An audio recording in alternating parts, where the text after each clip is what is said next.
Pensando em uma grade de um curso de novos membros na igreja, num tempo de 1 a 2 horas, quais elementos da história da igreja você destacaria? No meio presbiteriano, é comum falarmos bastante sobre a reforma e pouco sobre a patrística ou sobre o século XX, por exemplo. É possível resumir isso? Sim, eu gosto muito, é meu estilo de, de aula, trabalhar de forma panorâmica. Eu acho que ajuda na compreensão. Se você trabalhar de forma panorâmica a história da igreja, vamos dizer assim, uma linha do tempo, o Mark Knopf praticamente faz isso, quando ele pinça os principais eventos, né, essas encruzilhadas, porque você fornece para as pessoas uma visão geral que depois ela pode trabalhar onde ela quiser, né? Eu sempre falo para os alunos assim, é uma coisa que eu sempre indico. Eu vou te dar a ferramenta do todo e você gasta a sua vida pensando cada um, porque foi assim que eu fiz também.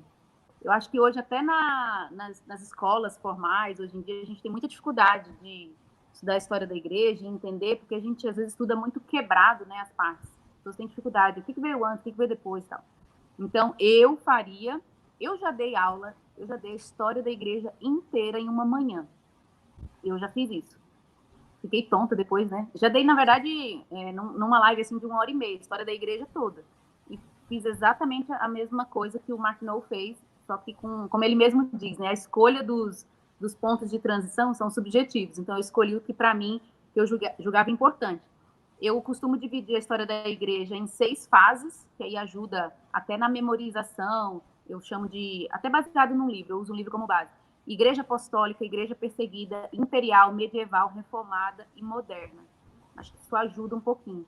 Então, eu pegaria alguns pontos, né, os principais pontos da história da igreja, e que a gente, a gente perde quando a gente é generalista, mas a gente também ganha para quem está começando. E quem está começando precisa disso, entender o básico para depois ir para o mais avançado, né?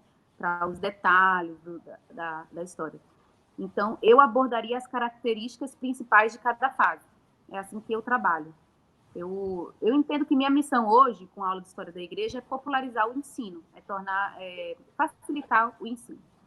Então, acho que esse seria o ponto, a característica principal de cada fase. E a gente vê isso, a grosso modo, a gente vê que cada fase tem uma característica. E é muito legal a gente ver isso, porque a gente vê como que Deus está trabalhando na história toda, né? Como que Deus age no meio do seu povo, como que isso reverbera no mundo. Então, eu pegaria as características de cada fase. Eu já trabalho assim, na verdade.